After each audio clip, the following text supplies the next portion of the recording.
I'm Michelle. And I'm Katherine. And we're here at the Healthy Hurried Human Podcast, where we talk about keeping pace in a world that never slows down. Well, welcome back. I am really looking forward to today's podcast because I really feel like this is the heart and soul of why we decided to start podcasting in the first place. And you're going to introduce the wheel, what I really think is a practice and a habit that once you start doing this, it's a game changer. Yeah, Katherine, this is why, and you mentioned it in our last episode, that we had a plan in doing each episode because we've been building a foundation, and the foundation is here to support today's conversation. And we're going to be diving in. It's a lot of information talking about the main thing that we do at Foxygen is we focus on the wheel. We also call this KFIs, key functional indicators. But to give a little bit of a review, there are areas in our life. So this came from years of being a therapist, one-on-one personal therapist, where the marriage and family, individuals, children, things like that. And over those years, finding that everybody had, their stories were unique, but the things that they struggled with were always the same key areas. And you actually were so pivotal in helping me create this into an organized form. And this is where we came up with the wheel. But these areas tend to be the things that weigh us down. They become our stressors. They are kind of like the cement brick tied to our ankles, trying to stay above water. These are those things that they slow our performance and our productivity. Mm-hmm. And we focus a lot at Foxygen on the workplace, because when we go to work, we don't get to just cut loose those things that are weighing us down and those stressors. Right. We take them into work with us. That's right. And so we built this for people who are influencing at their work, for the leadership, for management, for your coworker, because if we are aware of these key functional areas of our life and how we're doing, we can stay above water. We feel like we are able to keep pace in a world that's going really, really fast. So we're just going to jump in because there's 8 of them. And I want to talk about the wheel. And so... Can I ask a question? Why did you decide to put it in a wheel? The wheel came because I feel there's so many analogies with this. I think one is we feel like we're like the hamster on a wheel of life that just keeps going. And Healthy Hurried Human is about the fact that we're trying to keep pace in a very fast world.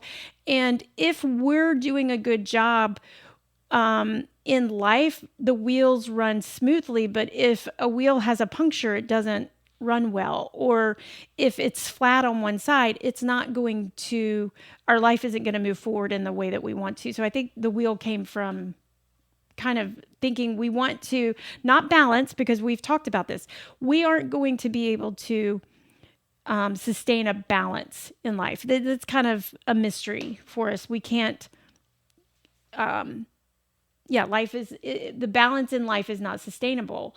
But we can keep track of a wheel. When we are taking stock of these 8 areas in our life, we're not going to be doing perfection in all of them. But if we have a system in which to, what's the word I like to use? Appraise. I like the word appraise more than assess. If we're just able to appraise each of these areas in our life, it's not because, hey, these 2 areas in the wheel aren't doing great.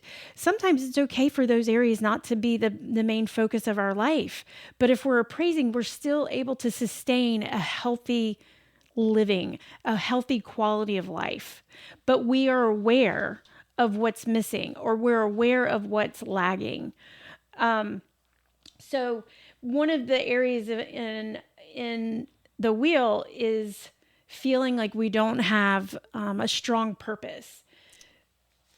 This is huge. Not having clarity in our role as an employee. Sometimes people go to work and they have no idea what really is their role? What value do they bring to the table? Maybe it's because there's been a structural shift. Projects that they're on, they're being mismanaged. There's new initiatives. That's one of my favorite ones. There's always a new initiative in your organizations. And those new initiatives tend to change practices the way, hey, we've always done it this way, but this new initiative is causing us to think about so that creates this misalignment for employees of, I'm not really sure what my role is now if you've completely changed how we used to do the same practices. Here's one: software updates. Oh, huge. Right? That's the biggest misalignment, because people struggle to figure out, how do I do the job I've just always done? It has to be done a different way. You're asking someone to learn a new pattern or habit, or maybe it has reporting changes. And this is us aligning the wheel and laying kind of this overlay of the employee or the workplace. So I want us to know the context in which we're talking about the wheel. Another one that we can think about is personal relationships. If an employee or a manager or a CEO is coming to work with multiple conflicts on various fronts in their personal relationships, whether it's taking care of their aging parents, maybe you have difficult teenagers or at home, maybe you have a college student that just can't quite find their footing and they're dealing with their mental health. It could be conflicts in the workplace, or you feel like you're the person that people tend to look to fix things, and you don't have the resources, or you don't have the ability to be the fixer. That can be very weighing on us, and we take that to work with us in that role. Also, with roles, sometimes you have a role, but you don't have authority. That's right. And that's a extremely frustrating thing to be. You see something that needs to be fixed. It's your purview. It's what you're supposed to be over and managing, and you have to run it up the food chain or the org chart every time you try to make any forward motion with it, and it slows the process down, and it's really frustrating. It is very frustrating. And when I think of thriving relationally, which is another spoke on the wheel, is when we hear this a lot from people in the age realm from about 28 to 47, that they struggle with creating friendships. And they try to do it at work, and there's work friends, and then there's outside of work, I don't really have thriving friendships. So then they try to replace it with, and so then conflict and things. How do you deal with that? So relationally thriving is a big, I've had a CEO ask me, why do I need to care about people's relationally thriving at work? Well, this is why. Because if people aren't understanding the tools and the resources that they have, and how do you build and make friends in middle age outside of work, they're trying to do it in work, and things get really messy if they're not doing that in a healthy way too. So that's one of the good reasons, important reasons, that if you're in leadership, you got to care about that for your employees. So another challenge that I see is that you can't remember the last time you enjoyed a life enrichment, like a good book or time doing your favorite hobby, or you've created an unhealthy habit of needing 2 hours alone in order just to unwind. Is that another spoke on the wheel? That is. And that's the one that you love so much, called daily self-parenting. I think it's important to talk about, we're not going to dive deep into all of these today because we obviously don't have time, but going forward, we're going to be touching on all of these and really probably make a podcast out of each of these, maybe 1 or 2 podcasts, who knows? But daily self-parenting is different than self-care. I heard a podcaster this week bring this question up. He goes, I wonder why we feel like it's so important to have, a week of vacation a couple times a year. And he's like, what about the week of, and he actually used my word. I call it my word. He's like, we need a week of parenting. We need a week to make our doctor's appointments and to actually call the roofer and to meet with the roofer and to take care of all of our life things. We need a week to do that, not to disengage from our life, but to actually engage in the things that help make our life better and give us better quality and taking care. So daily self-parenting to me is the things that we wish we still had, that we had growing up, where it was somebody telling us, hey, turn the TV off, put the book away, go to sleep. You definitely need to make sure you're flossing your teeth every single day. I can't believe I did not know adulthood was actually going to be a negotiation with myself on, do I actually want to floss today? So far we've talked about 3: purpose-driven, relationally thriving, daily self-parenting. Yeah. So those are the 3 that you've mentioned. Do you want to touch on the other 5 while in this one, or do you want to? Yeah. So Okay.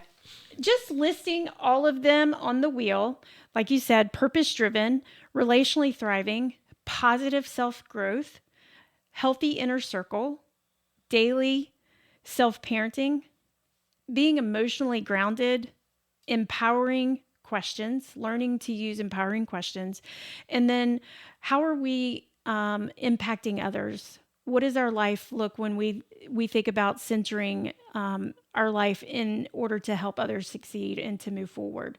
Those are the 8 key functioning indicators that tell us whether we are doing well in our life and living life in a healthy way, even though we're still hurried.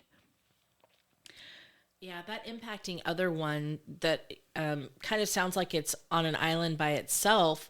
But when I first started working the wheel, when I was working with you a year ago, I realized that purpose-driven, which really has 2 components to it, That's right. ties really directly into impacting others. It does. And so one of the things that's fascinating about this is that these, while independent spokes, also sometimes can directly correlate with another one of these indicators, because what I'm driven to do, my purpose, my overall purpose in the world, is going to affect how I show up in volunteering.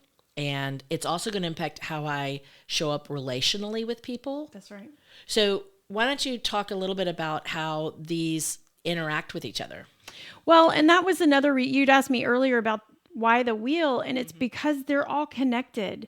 There's this connection between them that sometimes when we are just appraising and saying, hey, look, because of the season of life I am in, I can't give a lot of time to volunteering. But if I'm aware of that and know that that's a real heartbeat for me, I know that at some point in my life, I need to be moving in a forward direction so that I can make that a priority again. Understanding that they are all connected, but they aren't all going to be thriving at the same time. That's really important to understand. All right. So could you unpack that a little bit about, so they're not all thriving At the same time. Okay. So how do we know if we're being healthy in the midst of it? What are the other ones? What does it look like if it's in a dormant? Does it go to a dormant state, or? I think it depends. That's a individual question. And you and I created a, visual aid. We created the visual aid, but we created the, appraisal test. That's right. We created the appraisal test where people can ask themselves very specific questions about how they're doing and sort of rate where they are in each of these key functional indicators. And it's not dormant. It's what I just said, which is going back to being able to acknowledge, maybe you're a new mom and you've got a baby, but you love service, you love volunteering, but you've got small ones at home, and there's just not a lot of time in the day to do a lot of extra service when you're in the job of trying to just keep little humans alive. And so, but if you aren't able to acknowledge that and you feel this void, you're going around feeling this void, or you're feeling guilty because people ask for, you're in places where they're like, I need a volunteer, and you want to, and then you feel guilty because you don't. But if you have a good, healthy way of kind of doing this appraisal to say, that is very important to me. I can't do that right now, but I know that I can. I'm going to leave space for that. Or maybe it brings you to a place of saying, well, here's what I can do in this place. It's not what I love. It's not how much I love to do it, but I can do it this much, this tiny little bit. But if we don't do the appraisal, we don't ever know. And so we fight the feelings of guilt and shame and judgment and void. I feel void. We feel like we're not keeping pace. We're falling behind. That's right. Or we feel like this big lack of balance, which it's not about balance. That's another reason why it's a circle, is because it is supposed to, there's not a real balance in a circle. It's just a motion, staying in motion. That's right. I am very excited about us getting to expand and talk about a couple of these. But the interesting thing to me when you and I first started working together was that you had created this as a tool for the people who are coming to you in a counseling role or a coaching role, to be able to have something they could go home and practice and use. And we started putting it into workplace language as a way to. Now, this is not a tool that a manager is supposed to put onto their employees. That's right. Yep. Can't stress that enough. So how do we use this in the workplace? So I encourage leaders of people to, because I don't want to get caught up in titles, because you may not have the title of manager, but you're often the person that is tasked with organizing people. Or for you, like in your last job, you were tasked with bringing a certain element to the whole office, but they didn't quite give you, the nice big shiny title for it. So when you are a leader or an influencer of people, I think it's incredibly important for you to be looking at yourself, knowing where I know you hate this analogy, but it's that going back to the airplane thing, where if the oxygen mask drops down, put it on yourself first before you try to help others. Because when we are influencers or leaders of people, or we're in those roles, our natural instinct is to help and to fix and to give advice and to do these things. But if you aren't doing, or if you aren't in a place where you have a good sense of self, then you aren't going to do a great job. You'll have some winners every once in a while, because we all do, but you're not going to be able to consistently help others. So if we are able to practice it for ourselves regularly, we then become where we are able to identify it in others, a lacking in others. So here's my example of it. When we wake up in the morning, we know whether we've had enough sleep. We know whether we've been eating well. We know whether we've gotten enough exercise, sunshine. We know those things. It's typically sort of between the conscious and unconscious when we wake up and go through the day. But when somebody comes to us, for me as a mom, my kids come to me and they say, I've got a headache, and I know they've been at school all day. The first thing I ask them is, did you take your water bottle today? Were you drinking water? Because most of the time it's because they're probably a bit dehydrated. So we go to that place, but that's because I've lived an entire life of my parents, teachers, your doctor, other people asking you the things about kind of assessing how you're doing. We know the basic things. We know we need exercise, we need sunshine, we need proper nutrition, we need water, we need sleep. Those are some of the basic things.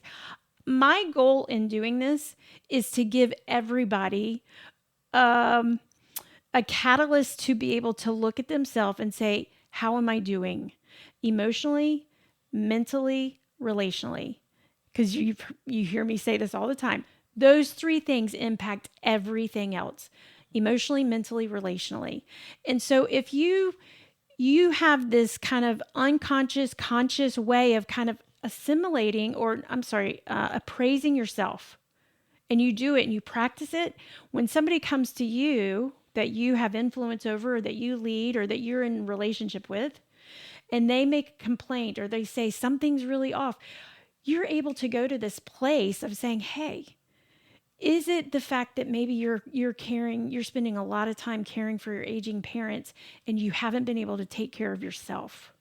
Yeah, we've talked a lot about, in the last year that you and I have worked together, Forbes, Harvard Business Review, Right. like all of these top magazines are putting out that the way that employee engagement is failing is that the C-suite is not seeing people as whole individuals who have a full life outside of the office. And that is such a mind shift from the 1960s, 1970s of people coming to work.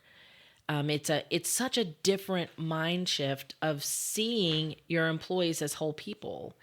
And I think that some of it is because the leadership themselves don't own these 8 things for themselves. Yes, and you're on. Michelle's going to get on her soapbox here because you've heard me talk about this. That we literally see the studies of where did employees EAPs, employee assistance programs, start. Where did they get birthed? Now, I might not be completely right on the dates here, but we saw them become very popular in the early 90s. One of the reasons we saw that is because of CEOs and your executive people started having, not EAPs, but your workout exercise rooms at your companies. Okay. And before the 1990s, I remember my parents saying, there was never a gym at my workplace. Sure. But in the 90s, you started seeing companies, when they tried to attract employees, they would say, we have a workout room. I remember going and touring places that I was going to work, and they would make sure every time to show me their workout room. Half the time it was the broom closet that they cleaned out and threw in a couple of things. But the reason that happened is because you had, in the late 80s and early 90s, I mean, it was in the newspapers quite often that CEOs, heads, executives of big companies and corporations were, having heart attacks, were killing over with strokes, all of these different the health issues. Behaviors. So all of a sudden it's like, let's throw everything at this, and we're going to it became important to them, and it's the trickle down effect. Well, then the employees need to have it. And then there became, benefits to having it, and with their health insurance and that kind of stuff. So it became very posh to have a workout room and to have, we'll pay the employees to do that. But you are exactly right that when it becomes important to the people who are leading, it will trickle down, and it will become important to every single person who comes into your organization. It is, my revelation was that when we talk about this, and the fact that we no longer can escape, or we can no longer, I can't remember the word. Okay. We can no longer, not subdivide, but like whatever the word is. We cannot leave our work behind. Like even today, while you and I are trying to record the earlier podcast, your phone was blowing up because your kids are at home today, and they're texting and texting and texting. Like, we can't just go into a boardroom. We've got computers on our wrists, or some people have them in their glasses, that tingle, that buzz, that break your concentration and draw you out of where you are. That's right. To remind you that there's a bigger world out there that needs you. And it is, we never really get a chance to just turn that off, shut that down, and focus on our jobs, because our emails will ping us, our phones will vibrate, and we've got this chopped up life. And so it's no longer able to have these long streams of consciousness or quietness. And we're seeing the effects in the workplace. The focus. And what's, you and I spend a lot of time talking about this, because this is what we do at Foxygen when we go into organizations, is We have to help leaders understand that when your employee comes in, they are not just your employee, which is the old mindset. That is the old mindset of working. You belong to the company. You belong to us. When I own you for these 8 hours. when you run, yes, when you run your badge, you check everything else out the door. It is, even if we wanted to say that and live by that, it's impossible unless you're going to have your workplace off grid, because your employees and your leadership, they can't do it. No one in the workplace is able to do that unless they're going off grid. Now, we can turn these things off. We can silence them for times, at certain times. But realistically, how long can we do that for? We've all been in meetings where they're like, everybody silence their phones. You may silence your phone, but your phone or your watch or something still has, it lights up. It buzzes. It still has a way of seeping in through the cracks. Yeah, it's you talked about employee assistance programs, and one of the stressors that we were really dealing with is the fact that the baby boomers are at that age. They're in the 70s and 80 in the 70s of age, and their children, who are largely in the workforce, are dealing with nursing homes, elder care. It has become a huge focus for these employee assistance programs. And one of the ones I'm really excited, one of the KFIs I'm excited for us to talk about is purpose-driven and roles. And when your personal life is asking for you to take on a role that you've never done before, that is emotionally attached, and that is kind of overwhelming, that is where a lot of these EAP programs can offer elder care assistance. And sometimes employees don't know that. That's right. Because they were realizing this was such a burden. That's and right. it meant that when people were showing up to work, they had already sometimes had to deal with this in the morning or have these things they had to, we have daycare in there, and we have different aspects that have already been in our FSA and our different programs that we offer in companies to help ease that burden. But this is a new one. It is so good for the workplace organization to adopt this, to lean into what we are talking about. And acknowledge it. To acknowledge it, but to also give space for it and to encourage it. Because when you are making sure, when you are providing resources, more than just your EAP, to your employees for them to become a healthier version of themselves, mentally, emotionally, relationally, you're getting a better employee. I mean, that's right. All the ones, Harvard Review, Forbes, that's all right. the ones that we read. I mean, it's not just our philosophy and our ideas. The science and the statistics are supporting this. It makes good working sense. It makes good money sense to invest in employees in this way, where we're looking at them as a whole-minded person. You and I talk about them being a whole-minded employee, which is looking at every facet of their being and saying, we're here to give you resources. We're here to support that. We're here to make that better. And we also coach these leaders. It's not your role to fix that employee's problem. That's right. And knowing what your role is, but it's more than just the role. It's the reassurance that your company's not going to fire you. Your company's going to give you the support that you need, if possible. The company's going to understand, and not all that you have to share all your personal problems with the company, but just this is a very important aspect to working with the KFIs, is helping people see each other as whole beings as well as yourself. Mm-hmm. And I think this is probably a good place to this is a good teaser to kind of. Yep. This is where we're going to wrap this up. But my challenge for our listeners today would be, of the ones that we listed 8. Is there one that kind of pricked you? Or maybe there was 2. I would encourage you to write it down and, maybe write down some of your thoughts. Why did it prick you?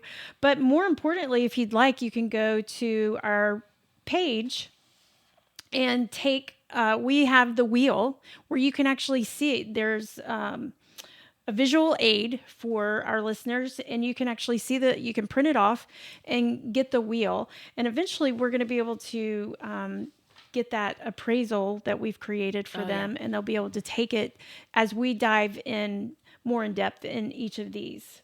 So go get that printout and download of our wheel. Great.